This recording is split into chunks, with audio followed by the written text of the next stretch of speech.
Gusto, el gusto. Doctor, bueno, estábamos leyendo el tema del capítulo de Insanía que lo vincula directamente a Franco Macri, ¿no? Y a mí me llamó la atención cuando Mauricio Macri se despega del padre y lo trata prácticamente corrupto una vez fallecido Franco Macri, pero también esto de Insanía, en algún momento él titubeó mucho cuando un periodista le preguntó, ¿esto es cierto? Sí, que le hicieron el juicio por insanía, seguro, pero fue cuando después que el señor Franco Macri repartió todo Soma, al 20% a cada uno. Y Se hablamos... llevó, se llevó Mauricio, Gianfranco, que es otro de los pensantes, Mariano, Sandra, que fue la que sufrió todo, y después Florencia. Y hablamos de qué cifra, doctor, porque creo que el que había dicho partimos la mitad para mí, la mitad para ustedes. No. Él repartió el 20% a cada hijo. Y hablamos de una millonaria la cifra. No se lo puede imaginar. Trato de hacerlo, pero dígame usted si puede. No puedo. Pero lo que piensa es poco. O sea, lo que yo se me ocurre es poco. Lo que usted puede ocurrirse es poco. La cantidad de ceros que puede tener un cheque de ellos es monstruoso. Luis, usted en los últimos días aseguraba, mejor dicho, ponía en duda que este libro podía llegar a salir y que podía llegar a ver la luz con su contenido original. ¿Por qué? Por las presiones que usted aseguraba que iba a haber. ¿Por qué? ¿Cree que Mauricio Macri tiene tanto poder como para detener que un libro así saliera y llegara a las librerías? Sí, tiene mucho poder y yo no sé si ese libro es el original. Ahora me enteré que está en dos etapas el libro. Esta es la primera etapa del libro que yo no alcancé a leer y por lo tanto no voy a opinar fielmente. Lo que puedo opinar es de los hechos y casos que yo conocí y realmente lo que ustedes han dicho es exacto. Hay una sola cosa que yo cambiaría. Ustedes hablan de Mauricio Macri. Y hasta yo creí que era uno de los pocos que sabía esto, pero un día el turco así lo dijo brillantemente. Lo que pasa es que Mauricio no es Macri, Mauricio es Blanco Villegas. ¿Y a qué se refería con eso? Porque usted habla también en varias oportunidades de una predilección o necesidad de proteger de Franco Macri hacia sus otros dos hermanos, ¿no? A Sandra y a Gianfranco, y no así a Mauricio. ¿Por qué? Fundamentalmente había que proteger a Sandra, porque primero y fue la que primero se murió, por algo fue. Primero porque la maltrataban, no la consideraban parte de la familia. Segundo porque era gordita, así, esto me lo dijo Franco directamente, porque como nos reuníamos mucho durante 5 años, bueno, se hablaba de todo, ¿no?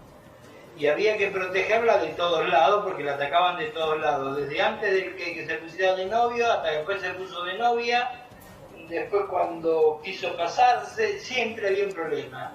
Y el ideólogo de todo esto, y tengo papeles como para probarlo, el ideólogo de todo esto era Mauricio Macri, que hizo de las suyas. Es más, hasta el último día yo tuve que ir a buscar el cadáver a los abrojos porque no se lo venían a entregar a la esposa.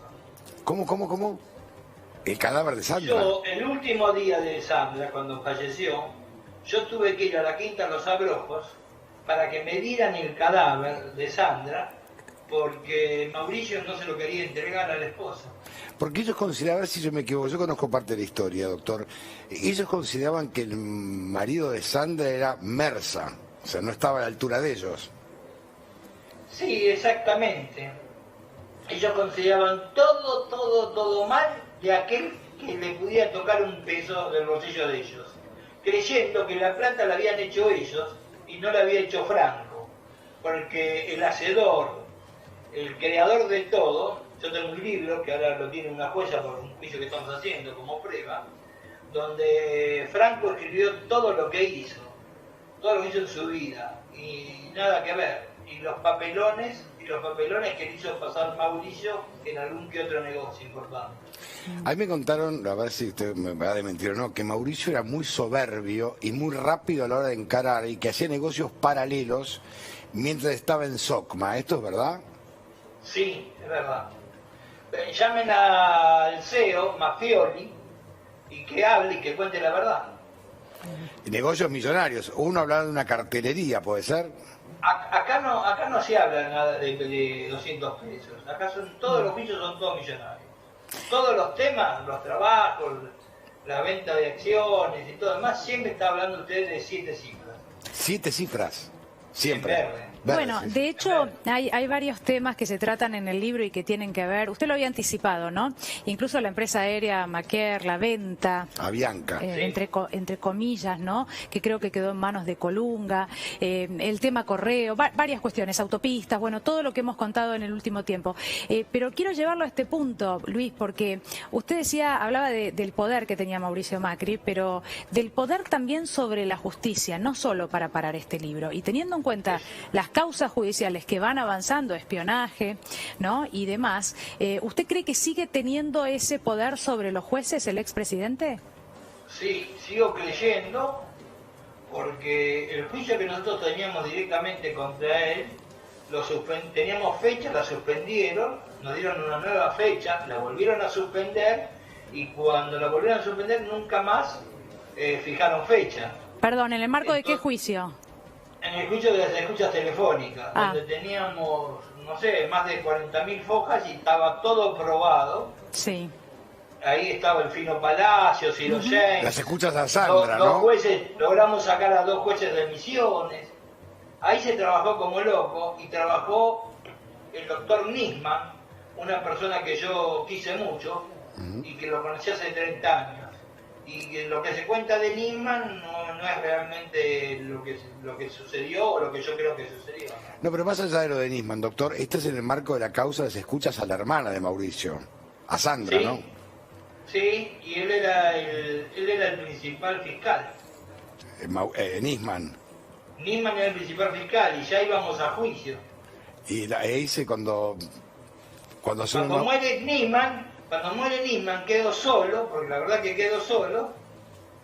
Hay varios compañeros suyos que fueron a la apelación, que cuando lo sobreselló el juez Casanelo, yo apelé y hay varios periodistas que estuvieron presentes en esa audiencia, y yo expliqué toda la causa, y me dejaron explicar toda la causa, porque la verdad que me respetaron, y la otra parte no tenía qué decir, porque no tenía, la verdad que no sé si no lo habían estudiado o no tenían claro, y sin embargo, después de 6 meses, acuérdense que ya él subió el procesado. Sí, sí, sí.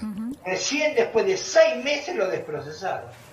Ahora, doctor, a ver, según cuenta el libro, y hay una parte que se sabe, otra que no tanto, ¿es verdad que Franco Macri se hizo cargo de los Panama Papers para no perjudicar a Mauricio Macri? Yo se lo voy a decir de otra manera. A ver. Lo hicieron hacer cargo, porque también lo querían hacerse cargo, yo estaba presente, yo estuve presente, no es que me lo contaron, cuando le quisieron hacerse cargo de las escuchas telefónicas. A Franco. A Franco le mandaron un mail de la casa de gobierno de la ciudad de Buenos Aires, para que él diga lo que decía el papel que le mandaron. Testigos de estos hay 2 personas más. ¿Usted y otro más? No, 2 personas más. La secretaria y otra persona que estaba ahí. Yo estaba en el escritorio y yo dije, no firme esto, de ninguna manera firme, si usted no lo hizo. Usted no tuvo nada que ver. Con las escuchas hablamos. De las escuchas.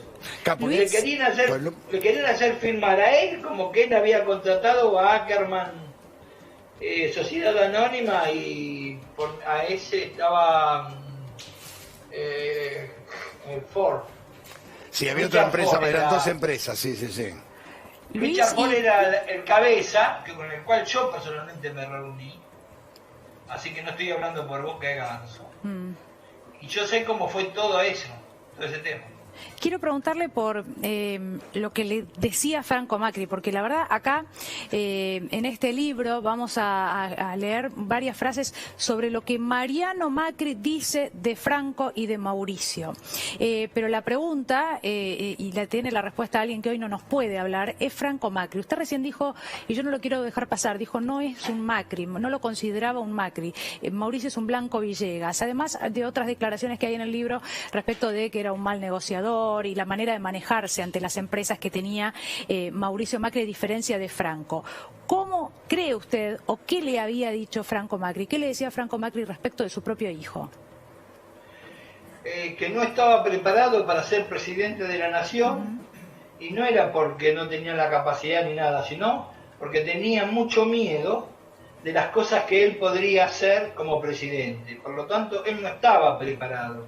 Acuérdense ustedes que él tuvo un problema grave en una negociación que se hizo en Estados Unidos con el quien es hoy presidente de los Estados Unidos cuando era joven, ¿no? Que le hizo, según Franco, le hizo pasar la vergüenza de su vida. ¿Y es verdad que en China, como cuenta Mariano Macri, Mauricio Macri se burlaba de los chinos?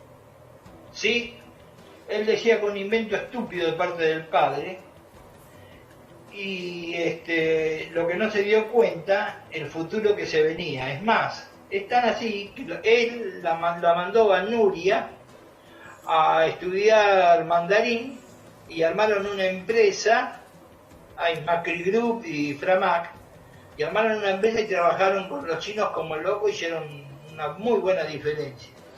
Era muy respetado, y aparte, le recuerdo que Franco Macri era asesor senior de la República de China.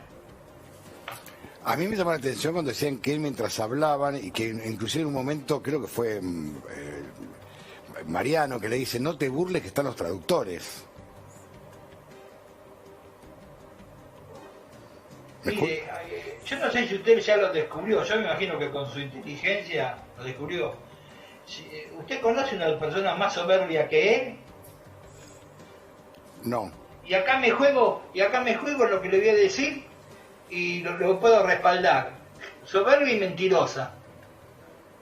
¿En qué las mentiras, doctor? En todo. En todo. Dígame alguna. Pobreza cero. No, pero esas son las políticas, digo, las otras. Las que no conocemos, las que no se hicieron públicas. Que estaba todo solucionado, un tema en Manhattan, que tenía que ir el señor Franco Macri a firmar, y cuando llegó ahí no había ningún crédito, no había nada, y se perdió un gran momento de los Macri. Y ahí Franco fue cuando me enseñó que a veces, mira Luis, me dijo, mira Luis, ganando se pierde. Y se tuvieron que volver con una manotazo adelante, con un cheque con muchos ceros, pero que habían perdido una infinidad de cantidad de millones de dólares. Todo por una mentira de Mauricio. Por una estupidez de Mauricio. Luis, ¿y por qué cree que Mariano habla ahora? La verdad es que incluso las cosas que dijo Franco Macri sobre su hijo, en algún momento lo tuvo que calificar, y lo calificó con un número realmente muy bajo, lo ha criticado en público, ¿no? Esto puede no ser sorpresa. Pero mi pregunta es ¿por qué Mariano Macri, o por qué cree que habla ahora? ¿Cree que el intento de declaración de insanía de Franco Macri fue un hecho fundamental? La enfermedad de su propia hija, y esto lo dice el libro, y haber necesitado recursos para comprarle los remedios. Pero bueno, esto es lo que dice el libro. Mi pregunta es, ¿qué es lo que sabe usted o puede agregar? ¿Por qué cree que Mariano Macri habla ahora? Este problema debe tener entre mucho más, no sé, bueno, mucho más no sé, pero por lo menos más de 10 años. Cuando Mariano estaba trabajando con las empresas en Brasil, que se volvió trayendo a sus hijos y la dejó a Peñaluque allá sola. Sí. Esto comienza ahí. Claro, Después, él era el encargado de manejar las empresas del grupo en ese país. En ese país. Y Franco, en algún aspecto, le tenía mucha confianza, porque lo veía despierto, por ahí inconstante, pero lo veía despierto para hacer negocios. Ahora, al dejar de abandonar todo, abandonar a su mujer y traerse a los chicos y todo lo demás en un avión privado, a él le molestó mucho.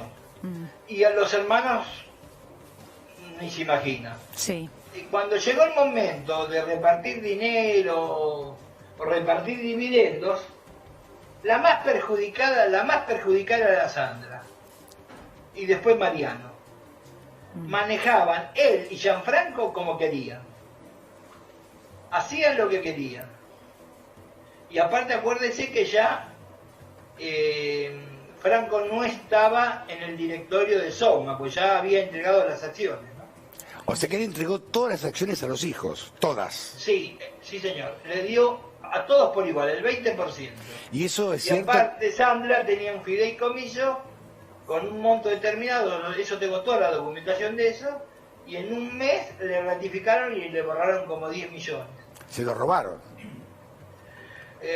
No sabría decírselo la palabra, si era robo, pero la cosa es que hicieron una rectificatoria ante la FIP y le sacaron 10 millones de dólares. ¿Quién, Mauricio? Yo eso lo tengo todo probado, todo probado. ¿Pero quién fue doctor Mauricio y Gianfranco? Lo hizo Soma. Sogma. ¿Quién manejaba Soma? Mauricio y Gianfranco. Ahora, todo, digamos, todo el poder lo manejaban ellos dos, pero a mí me quiero quedar con usted, que era el abogado de Franco, el tema de la insanía. Ellos por cualquier cosa buscaban que Franco figurara como un insano, porque la frase me llamó la atención, ¿no? No querían ellos que Franco, primero, vuelva a crecer, y segundo, no querían que maneje el dinero de la familia. Y ya no lo manejaba, pero bueno. Era sacarle lo que les quedaba. Fue ridículo. Sí, se echó inmediatamente. La insanía de Franco fue un acto, no sé si por hechos, asesorado por sus abogados o más. Fue ridículo. Lo mismo que el tema de Correo. Todo el tema de Correo es Mauricio Macri. A ver, cuénteme bien esto. Por acá me dicen a mí, esto no está en el libro, tengo una información yo, que la ex mujer, la madre de los primeros hijos de Mauricio Macri, Blanco Villegas, está muy enojada porque están los hijos de Mauricio Macri metidos en el tema Correo, en el directorio. ¿Esto es así? puede ser por una sencilla razón, porque los chicos no tenían absolutamente nada que ver. Claro. Pero involucrar a sus hijos en un tema así es... Él le puede, adelante mío, lo involucró a su padre. ¿Cómo O sea, delante? no tiene pruritos en mentir, no tiene pruritos en mentir. Y de esto tengo testigos, así que me querellen, que hagan lo que quieran, ¿eh? Porque lo puedo probar. ¿En qué lo involucró a su Un padre? solo gran dolor, perdóneme, yo tengo Sí. un solo gran dolor. Que Nuria. Nisman se murió. Porque si hubiéramos ido a juicio oral, que estaba antes de ese juicio oral, que nunca se hizo, iba a ser terrible, porque teníamos todo probado. Y está en el expediente, y si quieren que lo vayan a buscar al expediente, porque tienen que estar guardado en Comodoro Pi, yo tengo una gran parte, el 90%, donde estaba todo probado, las anomalías, voy a llamarlo de esta manera, que había en el accionar de estos dos señores. Y acuérdese que si yo mal no recuerdo, que me lo discutan, si alguna vez no se pelearon, Gianfranco y Mauricio. y Mauricio, y Gianfranco le ganó. Luis, le pedimos que se quede con Pero nosotros pelearse a porque queremos... trompadas, doctor, disculpe, pelearse a piñas. ¿Está hablando usted? ¿Cómo? Repítame porque no lo escucho. Pelearse a trompadas. Sí, Bueno, pero Gianfranco era muy grandote, jugaba al rugby, Mauricio no, era más chiquito. sí, El tamaño de Gianfranco era un tipo grandote. sí, pero yo me hubiera peleado igual, ¿eh? ¿Ah, sí? Por supuesto. Si yo lo tuve que defender a Franco. ¿En qué? Y en todo. Si le hacían pelota a Sandra. Y como le hacían pelota a Sandra, le hacían pelota A Franco. Al Franco, al capo. ¿Por qué? Porque era lastimarlo. Cuando habla de parricidio por ahí, fue un accionar para destrucción de una persona mayor que tenía sus capacidades, había perdido la capacidad total, porque si usted ve el libro que yo tengo, las obras que tiene, las construcciones que hizo, el poder que hizo, se va a dar cuenta. Yo no niego que a Franco lo querían todos, pero yo tuve en la fiesta de los 80 años, que la organizamos en un grupito de personas, en el San Juan Zavala, y estaban todos los amigos de él. y se llenó, usted no sabe lo que era, y eran amigos de verdad. Era medio mundo económico que estaba ahí, medio Buenos Aires económico. Luis, le pedimos que nos aguarde un segundo porque la tenemos esperando también a Gabriela Cerruti.